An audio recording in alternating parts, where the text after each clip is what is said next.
S'il est une circonscription où le vote chasseur a compté, c'est bien la troisième de la Somme. CPNT, en son temps, y a fait trembler la droite et la gauche. Aujourd'hui, les discours sont plus apaisés, pas de consensus, mais dialogue et concertation semblent désormais possibles. C'est sincère, moi je considère que les chasseurs ont le droit de chasser. Je dis simplement que quand moi je vais me promener en forêt ou ailleurs, j'y vais pas avec un fusil. Que j'aimerais que de temps en temps ils soient un peu plus respectueux des autres usagers de la nature. Et je pense que dans un monde de dialogue et de concertation, on arriverait tous à vivre ensemble. Redécoupée avec 3 cantons en plus et un en moins, celui d'Ornois-le-Bourg, la circonscription reste rurale, maritime et en partie industrielle. Ici, le Front National fait jeu égal avec l'UMP et le Parti Socialiste. Fort de sa percée à l'élection présidentielle, le parti d'extrême droite espère amplifier son score grâce à Nathalie Huyard, ex-déléguée départementale CPNT, qui voit dans ce nouvel engagement une continuité de valeurs. Sur l'aménagement du territoire, ça a toujours été un créneau sur lequel nous nous sommes battus, moi personnellement.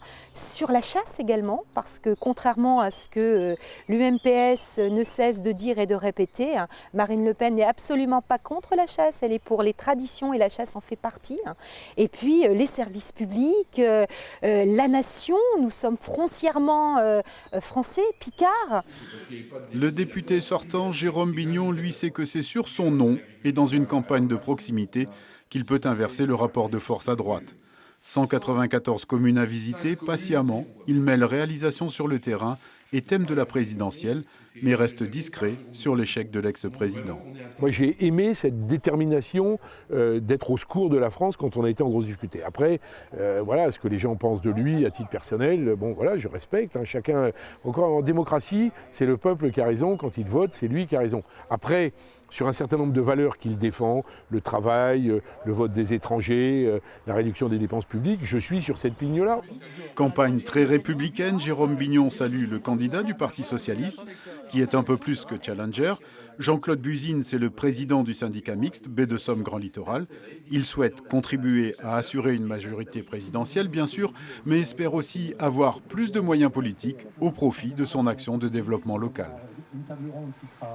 Sur le vimeux industriel, il faut réindustrialiser et empêcher les délocalisations aujourd'hui parce qu'il y a un taux de chômage qui est très élevé, plus de 10%.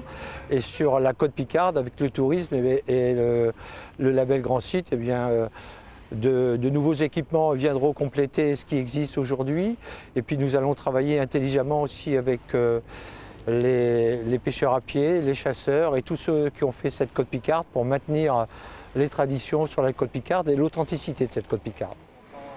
David Lefebvre, celui qui fut le plus jeune maire élu de France à Friville-Escarbotin, espère mettre un coin entre la droite et la gauche. Il se présente en candidat indépendant pour une synthèse entre frères ennemis. Si on est toujours en train de se bagarrer pour préparer les échéances électorales futures, je pense qu'on n'avance pas énormément et malheureusement j'ai le sentiment qu'on en est là aujourd'hui dans notre circonscription mais dans notre pays tout entier. 5 autres candidats sollicitent les votes des électeurs de cette circonscription. Sylvie Delsart pour le Ségat, Gérard Tabary pour le Trèfle, Colette Duraud pour le Front de gauche, Laurence Acoulon pour Lutte ouvrière et Jacques Pécry pour faire front à gauche.